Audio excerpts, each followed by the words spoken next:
Señor mío y Dios mío, creo firmemente que estás aquí, que me ves, que me oyes. Te adoro con profunda reverencia. Te pido perdón de mis pecados y gracia para hacer con fruto este rato de oración. Madre mía Inmaculada, San José, mi Padre y Señor, Ángel de mi guarda, interceded por mí. Vamos a empezar haciendo un ejercicio de imaginación. Trasládate con la imaginación por un momento a tu parroquia o a la iglesia que frecuentas. Si lo estás haciendo ahora, te acordarás que en la capilla lateral de la izquierda hay un crucifijo muy grande, precioso, o una imagen de la Virgen, pero también descubrirás que hay estatuas sobre peanas de hombres y mujeres con distintos vestidos, algunos religiosos, que tienen en la cabeza una especie de aureola. Había un niño que me preguntó una vez que por qué llevaban encima un ovni, un platillo volante. Pues sí, llevan como en la cabeza un platillo volante. Son los santos. Todos esos santos tienen una fiesta en el calendario. El 14 de junio, pues no sé quién, el 26 de agosto, pues quien sea. Pero hay muchos más santos. En la Iglesia, a lo largo de los siglos, ha habido muchísimos más santos. Y esos todos se juntan en una sola fiesta, que es el día de hoy. Hacen como una manifestación de su santidad en la solemnidad de todos los santos. Sabemos que en el cielo solo entran los santos, que no son los que tienen estatuas en las iglesias solamente. Es una muchedumbre inmensa, un océano de mujeres y de hombres que fueron fieles al amor de Dios. Entre los cuales, pues estará a lo mejor, seguramente, tu abuela, o tu padre, o incluso un hijo o un amigo. Los santos, los que están en el cielo, no son los impecables, los que siempre iban de blanco y sin ninguna mancha, sino que son personas como tú y como yo, que tuvieron rasguños y heridas en la batalla de la vida, tuvieron que pasar por la lavadora, como todos, y, con perdón, se sonaban los mocos también. Son los que cuando se cayeron, se levantaron. A lo mejor tardaron un poco, a lo mejor no fue inmediata la reacción, pero se levantaron. Alguna vez, incluso muchas, pudieron hablar mal de una tertulia de cafetería con los amigos, de alguien, de otra persona, pero lucharon por controlar su lengua y pidieron perdón. A lo mejor tuvieron algún rencor en el corazón, pero se esforzaron por aplastarlo. Les costaría a lo mejor a algunos ser puntuales o dar lo mejor quedándose con lo peor, pero intentaron hacerlo. Muchos y muchas veces tuvieron pereza, e incluso esa pereza les hizo quedarse en la cama por la mañana o retrasar un trabajo, pero volvían a ponerse la meta de esforzarse, de superar esa vagancia. Los santos, por tanto, están hechos de la misma pasta que nosotros. No son gente de circo, como se decía antes, lo más difícil todavía, y ahora se trata de pasar por debajo o por el medio de un arco de fuego. Ese es el santo. No.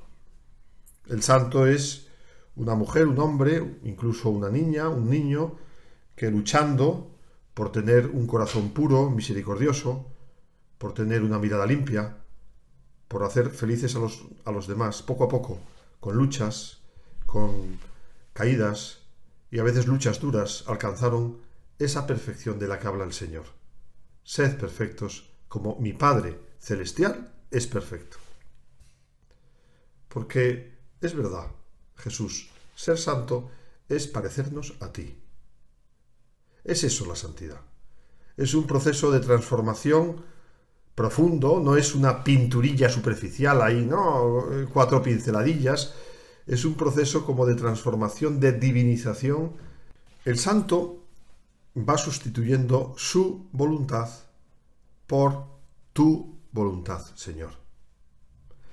Con una transformación lenta, llena de oración, que se parece a la oración tuya en el huerto.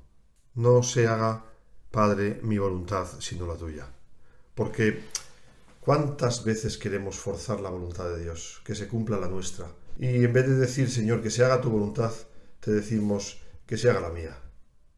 Como los niños pequeños cuando se quieren salir con la suya. Los santos. Lo mejor de todo esto es que la gran mayoría fueron gente, por tanto, normal. No hicieron milagros, no tuvieron una vida llamativa. Quizás alguno hubo un poco rarillo. O sea, que se puede ser santo también siendo rarillo. Rarillo. La santidad es normal. Los santos, dice el Papa Francisco, de la puerta del lado.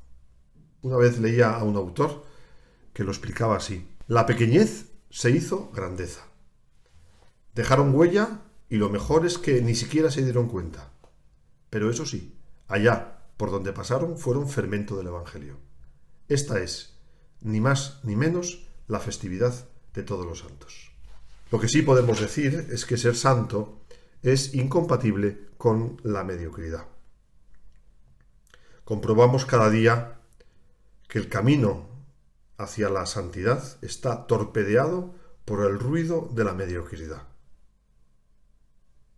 Los santos no se anduvieron con medias tintas. Sus lemas no fueron, bueno, bien, pero no vamos a exagerar, ¿no? No nos vamos a hacer daño, ¿vale? Aquí se puede contar la historia de la niña y la silla.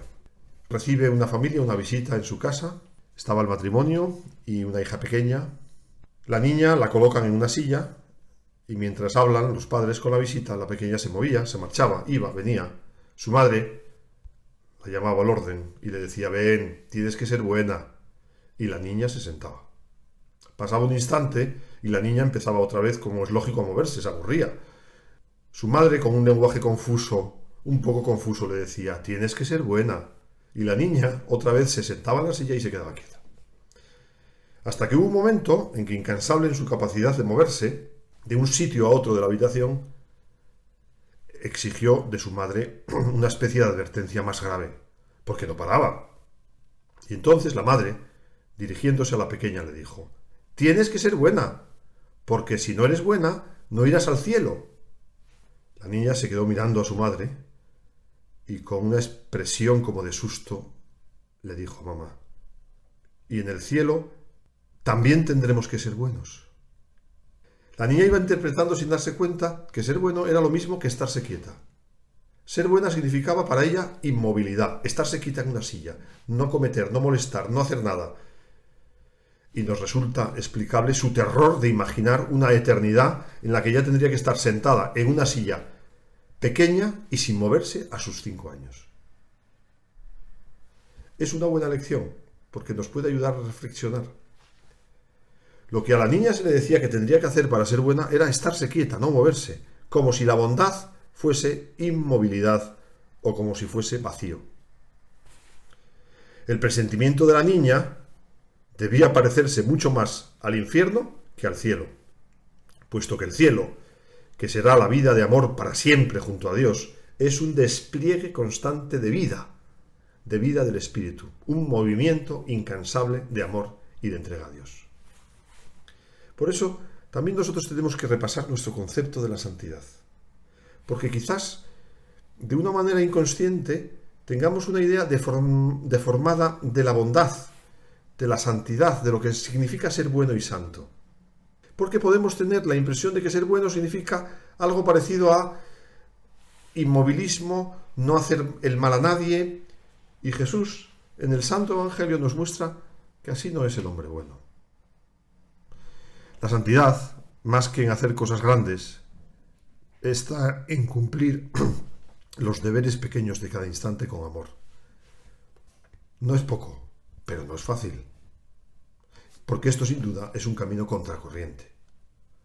Porque a veces los santos son señalados. Porque la santidad nunca es popular, raramente es popular. Cantamos hoy la gloria de aquellos que se dejaron llenar del amor de Dios sirviendo a sus hermanos. El Señor no pasó de refilón en sus vidas, sino que cambió su vida. Y dejaron que a través de sus vidas Dios llegara a los demás. Podemos preguntarnos, ¿realmente yo quiero ser santo? André Froissart, en una biografía sobre Juan Pablo II, publicada hace muchos años, cuenta que después del atentado del 13 de mayo del 81, el Papa dejó de ir en un coche descapotable a pasar a un vehículo blindado, porque le habían intentado matar. Y una mujer polaca, que se había casado en Cracovia y había sido Juan Pablo II el celebrante, le decía al Papa que bien, que estaba muy bien esa jaula, porque le decía al Papa, porque reduce los riesgos, porque no podemos impedir sentirnos inquietos por su santidad. El Papa, Juan Pablo II, con esa picardía suya, fingiendo tomar la expresión su santidad al pie de la letra y sin mayúsculas, respondió: yo también me siento inquieto por mi santidad. Le podemos hoy pedir a la Santísima Virgen que nosotros también sintamos esa inquietud que tuvieron los santos de cumplir la voluntad de Dios, de servir a los demás. Y no te preocupes, y yo tampoco me tengo que preocupar. La santidad no es incompatible con los defectos, con los pecados, es incompatible con la mediocridad. Te doy gracias, Dios mío, por los buenos propósitos, afectos e inspiraciones que me has comunicado en esta meditación. Te pido ayuda para ponerlos por obra. Madre mía Inmaculada, San José, mi Padre y Señor, Ángel de mi guarda, interceded por mí.